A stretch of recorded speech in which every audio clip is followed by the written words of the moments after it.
Hey y'all, welcome to Growing Kentucky Roots. I am Nisi, and I am just jumping on here to give you guys a little secret. If you are new to canning, I've got the perfect idea that I started with and I still use for some things. I know it can be kind of nerve-wracking with don't do this and do that and don't do this, but you can do this, and it gets really confusing. So what I did is I started with the Mrs. Wages packages. Now they have this in multiple different things. They have like tomato soup, salsa, ketchup, sweet relish, which I still use, and the salsa, and dill pickles, which I also use. This keeps you from having to stress out. It's very step by step on each packaging, and it's really nice, and it's got most of what you need. The only other thing you usually need is if you want to do pickles, I add in the extra crisp salt. You can add in, whatever else you like, but you'll need vinegar, and some will say you need lemon juice. On most of these, I don't think it does. I think it has most of the stuff in it except for the vinegar, that sort of thing. But you can add what you like. So today I am going to make salsa. Now I made salsa with these the first year, and everybody was obsessed with my salsa. I'm giving my secret away. Last year I tried my own recipes, tried a couple different things without using the packaging, and it was good, but it wasn't a hit like it was the first year. So I am going to work on this, and I'll show you guys little clips of what I'm doing, and hopefully I can ease y'all's fears of canning a little bit. Now all this is going to be water bath canning. That's all I do so far. May venture into some pressure canning this year, I don't know, but there's tons of things that you can make doing water bath canning, and Mrs. Wages just makes it super simple. So, join along. So right now all I'm doing is heating up some water so I can scald my tomatoes. I got my tomatoes all over here. Now, last year I tried to use just cherry tomatoes. First year we used everything and anything but the kitchen sink. So this year I'm going back to everything and anything but the kitchen sink. I've got all different varieties in here, and we're just gonna go for it. So I'll show you what we do. Okay, so the first thing you want to do is just drop your tomatoes in to this. Now you don't want to drop them all at once. You're going to drop them in and let them scald for about, look at that, isn't that gorgeous? Yeah, for about 3 minutes. That's all I'm going to do right now. I'm going to let that scald for about 3 minutes.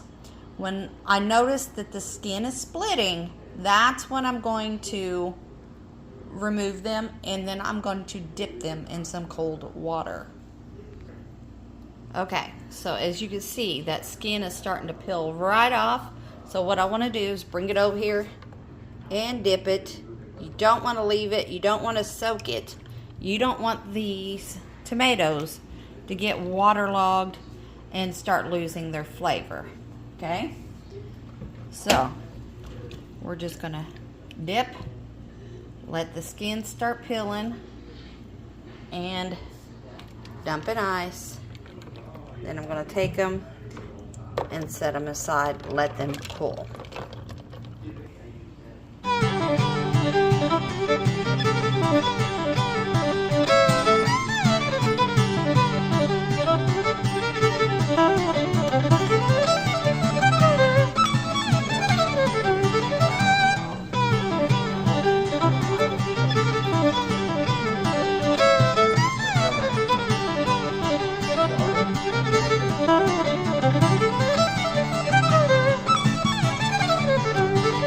Okay guys, so here are my tomatoes. As you can see, I got all varieties. You can see how easy these are going to peel off, right? So what I'm going to do now is I'm going to go through and I'm going to peel, core, and cut off any bad spots, because I do grow a lot of heirlooms, so you have some cat facing and that sort of thing. But another tip that I want to give you guys is when you're doing this, I don't throw these out. I keep my tomato peels, I set them aside, and then I'm going to dehydrate them in the oven. And I can show you, I mean, all I do is stick them in the oven like on 200 until they look dry. Then you can either use them as is like that for thickening soups, giving a little tomato flavor to something, or you can ground it up and make a tomato powder instead of using tomato sauce when it calls for it. So, another little pointer. So, I'm going to get started on that and I'll get back with you.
So here's my tomatoes, and I see a little bit of like the core there I missed. But so what I'm going to do before I put these through the processor, I like my salsa just a little more chunky. So I'm going to take the time and I'm just going to go ahead and chop them up, and that way if I see any more bits and all that, I can go ahead and remove them. But I want to try this same thing as I did the first year, but not such small pieces. So I'm going to do them about like that.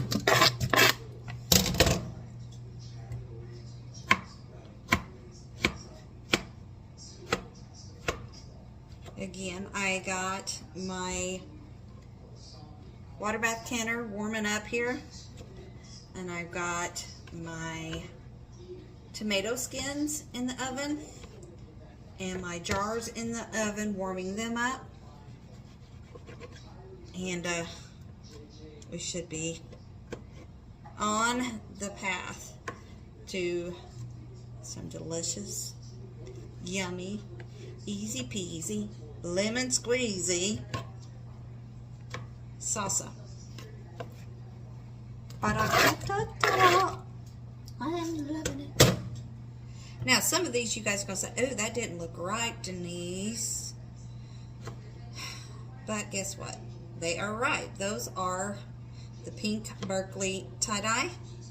And they are like a streaked pink and red streaked tomato with an amazing flavor. They are really, really good. And some of these, the darker ones, I've got several varieties I've walked through in my garden tours. If you haven't watched those, feel free to go do that. But I like adding a nice variety of flavor profiles to my salsa. And I'm debating on which peppers? This is a mild, so I think I'm going to stick with regular. I have some nata pinos, which have a great flavor. They have the flavor of a jalapeno, but there is absolutely zero heat to them.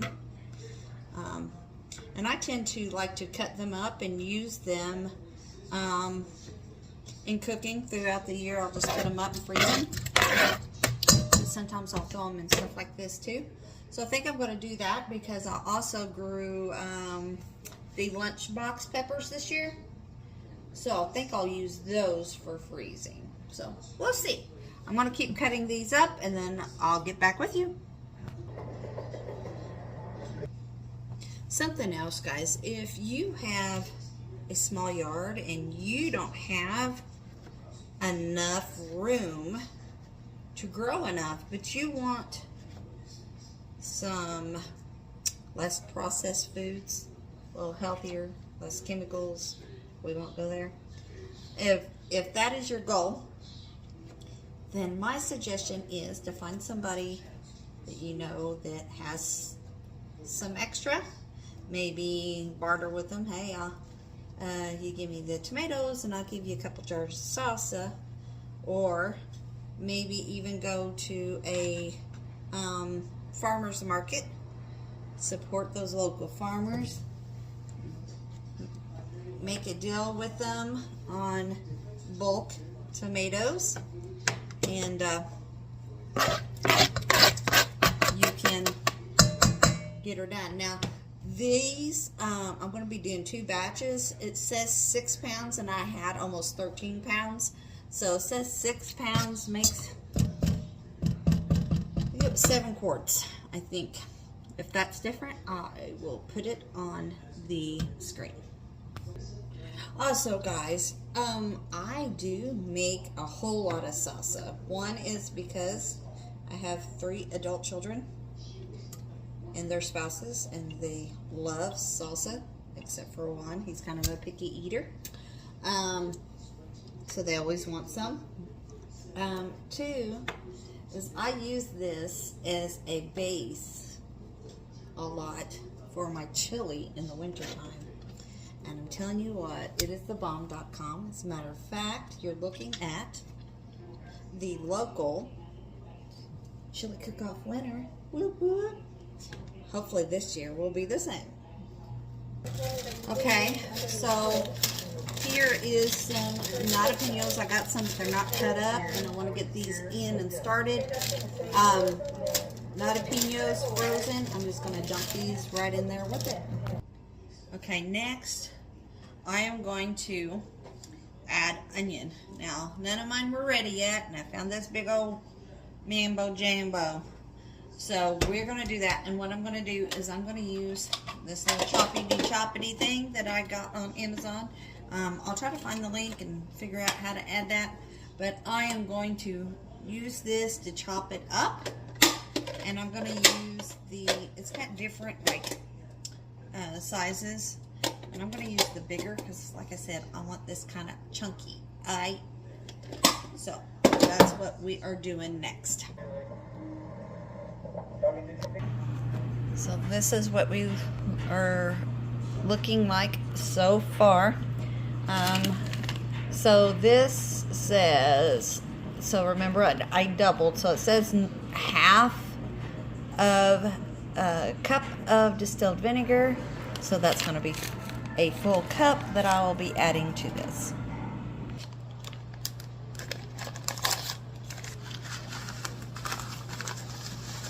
Now, you guys, you do not have to add those other peppers or onions. And this is wedges. Makes it absolutely delicious. This has got all that in it. I just like to be, gets a little extra. And here goes my 1 cup of vinegar.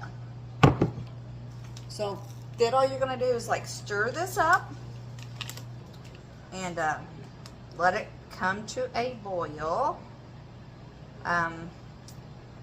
Stirring occasionally for 10 minutes. And remember, I've got this getting ready for my cans, or my jars, and I got my jars in the oven getting warm.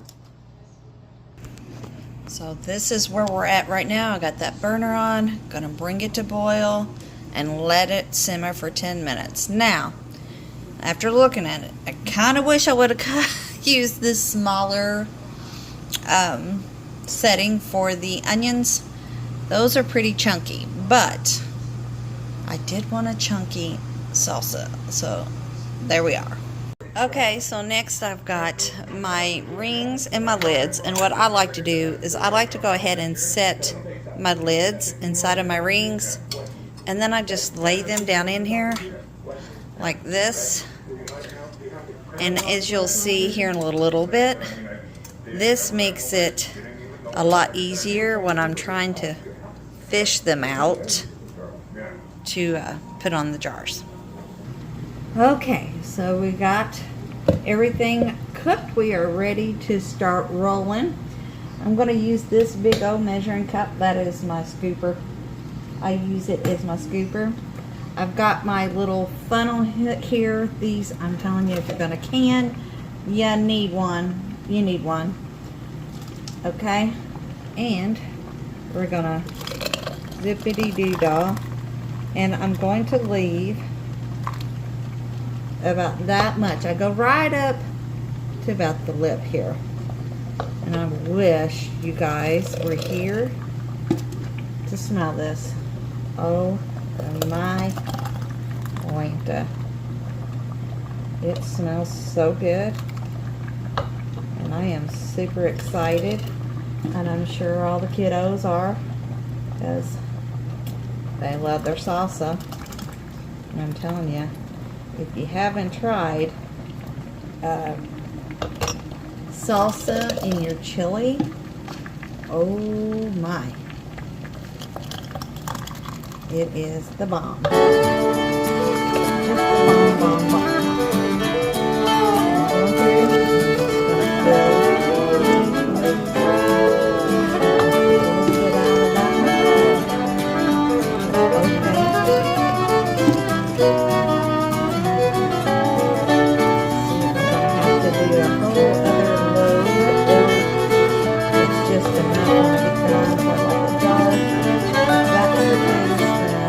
Can just live in a jar and stick it in the fridge. We can eat it at our own leisure.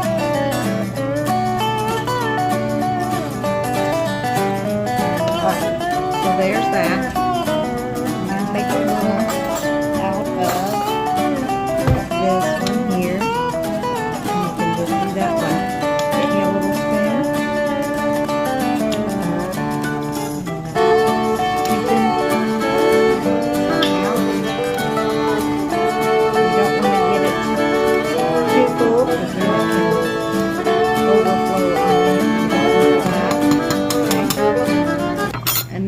Is important too to get a good seal.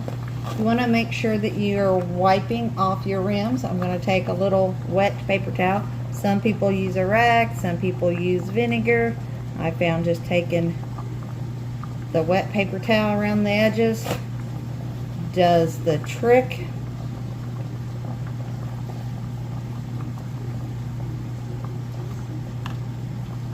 You want to make sure that they're good and clean. That way there's no disruption on the seal. By the way, my seals I got on Amazon last year. It was a big sleeve of them. And I wasn't really sure about them because it was a really good price. But I'm telling you what, it was perfect. Alright, I'm going to show you all my neat little truck here. So here's my lids. They are boiling. They're nice and hot. So what I do is I get them like this, take them over like that, and boom. I have found that if I don't do it this way, then the if I don't do it that way, then the lids stick together. Okay, then you want to do just finger tight. You don't want to go real hard tight on that, because if you do, it could buckle your lids. And we don't want buckled lids, because that means your product is no longer good. Okay, so I'm going to just keep putting these lids on, finger tight, and I'll show you the next process. Okay, also guys, this little thingy, you need one. It's a little, just a little stick, and it's got the little metal thing on the end. I'm telling you, there's nothing better, because trying to get those lids out with tongs don't work, y'all. It does not work, doesn't work. The next thing I recommend is a jar lifter. This little handy dandy thing like this. I can look on Amazon, see if they have them, but most of this come from my Aunt Linda, or Aunt-in-law Linda. So she gave me a bunch of this stuff. So all right, next step. Okay, so I got my canner going at a roaring boil. I'm going to lift these up, and I'm going to set this in this little holder. This is another thing that makes things so much easier. I'll show you this in just a second. This makes things so much easier. You do not want to put the cans straight in the bottom of your canner. If you do not have one of these, they have, I'll show you, like these little things. Let me see if we'll find the other one. I forgot. I can't find it right now, but it's a little fold up one that meets in the bottom. If you don't have that, no worries. Just take you a towel, put it in the bottom of the pan, and you can use that. You just don't want them banging around on the pot or against each other. That way they're not going to get a stress fracture. Okay? Alright. Now, I'm going to show you this. So this is my little thing. See, it's got the little sections portioned off. And I'm just going to take these little things easily with some oven mitts and lower them down in there. Or towels. Okay. So I'm just going to take this, and I'm going to lower them down. Nice and easy.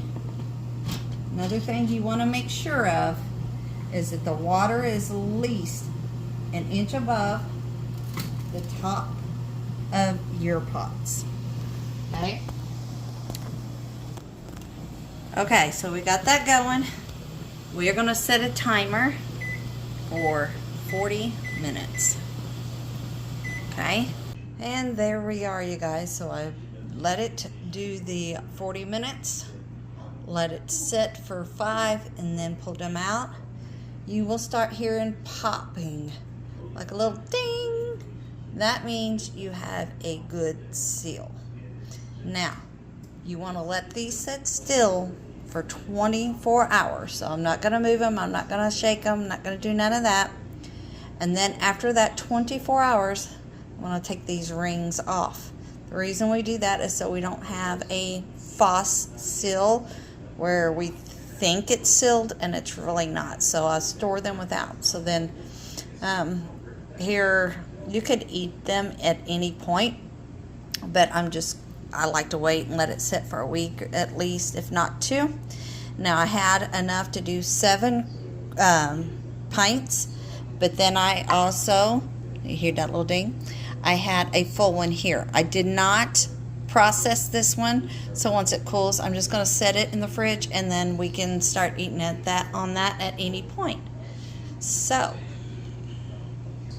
I hope this helps you. If you are a beginner, don't get overwhelmed. Take the bull by the horn and just grab you some Mrs. Wages.